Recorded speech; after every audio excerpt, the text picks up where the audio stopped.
Nagsorry si dating Special Assistant to the President at ngayon senatorial candidate ng hugpong ng pagbabago na si Christopher Bongo sa aktres na si Kris Aquino.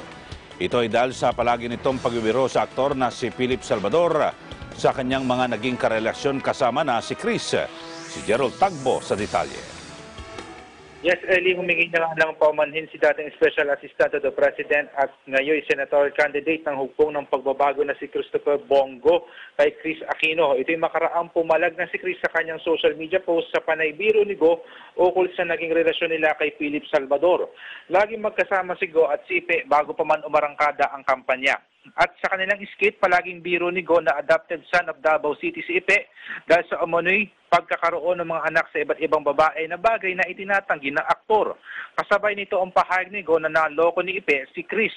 Kanina sa campaign sorry ng hugpong sa Maynila, nagsorry si Go kay Aquino. Gate lang nito na bahagi ng kanilang script para umano mapasaya ang mga nanonood dahil sa laging politika na lang ang usapan. Gayunman, itinuloy pa rin ni Go ang biro kay Ipe kung papaano nakilala si Kris sa pelikulang pinagbidahan ng dalawa. Kinanta pa ni Ipe ang theme song na naturang pelikula. Sinabi naman nito na hindi siya nagbibiro at naging seryoso ang kanyang pagmamahal sa dating karelasyon. At narito pakinggan natin ang bahagi ng kanilang mga pahayag. Ma'am Kris Aquino, paumanhin.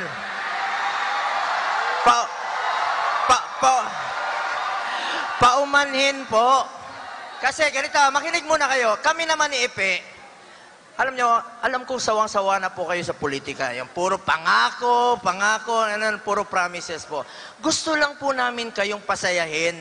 Kaya may script kami ni Ipe na pinapatawa namin kayo.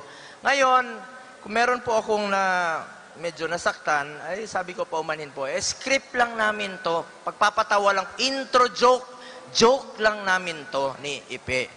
Kaya lang po, siguro, di na namin gagamitin yung joke na yon. Doon niya po nakilala si Kris Aquino. Tama po.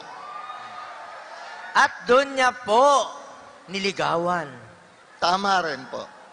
At doon niya po nabighani. Hindi naman. Hindi ho joke na minahal ko talaga si Kris Aquino. Una nang sinabi ni Davao City Mayor Sara Duterte Carpio na campaign manager ng hugpong na hindi nagagamitin ni Go ang naturang biro sa mga susunod nilang kampanya. Nanuyo ngayong araw ang hugpong bet sa San Juan at Maynila at sa pareho ring lugar na balwarte ng mga estrada isinagawa ang paglulunsad ng alyansa ng mga lokal na kandidato sa mga kandidatong senador ng partido. Yan muna ang latest mula rito sa Maynila para sa Eagle News, Gerald Tagbo.